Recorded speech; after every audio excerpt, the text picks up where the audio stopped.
ശ്രീനാരായണ ഗുരുവിനെ പറ്റിയുള്ള മുഖ്യമന്ത്രിയുടെ പ്രസ്താവന ഒറ്റപ്പെട്ടതല്ല, ആസൂത്രിതമെന്ന് കേസരി മുഖ്യ പത്രാധിപർ NR മധു. ഹിന്ദു സമൂഹത്തിന്റെ നട്ടെല്ലായ ഈഴവ വിഭാഗത്തെ അടർത്തി മാറ്റാനുള്ള ശ്രമത്തിന്റെ ഭാഗമാണ് ഇതൊക്കെ.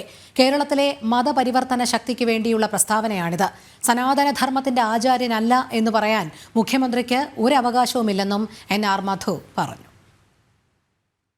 ശ്രീനാരായണ ഗുരുദേവൻ സനാതന ധർമ്മ ആചാര്യനല്ല എന്ന ഒരു പ്രഖ്യാപനം ഇന്ന് കേരള മുഖ്യമന്ത്രിയുടെ ഭാഗത്തുനിന്ന് ഉണ്ടായിട്ടുണ്ട്. ഇതൊരു ഒറ്റപ്പെട്ട പ്രഖ്യാപനമല്ല, വളരെ ആസൂത്രിതമായ ഒരു പ്രസ്താവനയാണ്. സനാതന ധർമ്മത്തിലെ ആചാര്യന്മാർ ആരൊക്കെയാണ്, ആരൊക്കെ അല്ല എന്ന് തീരുമാനിക്കാനുള്ള അവകാശം കേരള മുഖ്യമന്ത്രിക്ക് ആരും നൽകിയിട്ടില്ല.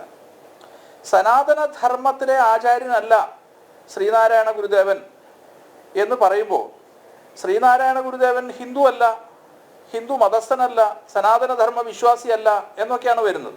ഇത് കേരളത്തിലെ മതപരിവർത്തന ശക്തികൾക്ക് വേണ്ടി, ഹിന്ദു സമൂഹത്തെ മതപരിവർത്തനം ചെയ്യാൻ വേണ്ടി ശ്രമിക്കുന്ന ഇസ്ലാമിക ക്രൈസ്തവ ശക്തികൾക്ക് വേണ്ടി മുഖ്യമന്ത്രി നടത്തിയിരിക്കുന്ന പ്രസ്താവനയാണ്.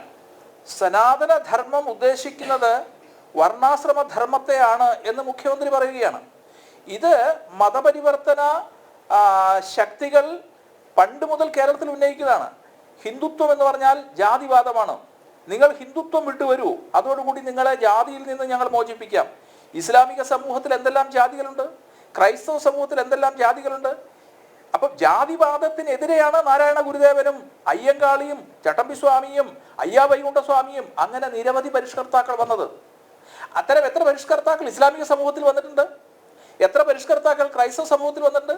അപ്പൊ സനാതനധർമ്മം നിരന്തരം പരിഷ്കരിക്കപ്പെട്ടുകൊണ്ടിരിക്കുന്ന ഒരു സമൂഹമാണ്.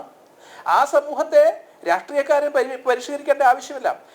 ഒരു രാഷ്ട്രീയക്കാരൻ എന്നുള്ള നിലയ്ക്ക് മുഖ്യമന്ത്രി നടത്തിയ ഈ പ്രസ്താവനയിൽ കൃത്യമായ അജണ്ടയുണ്ട്. അത് സനാതനധർമ്മത്തിനും ഹിന്ദു സമൂഹത്തിനും എതിരെയുള്ള വെല്ലുവിളിയാണ്.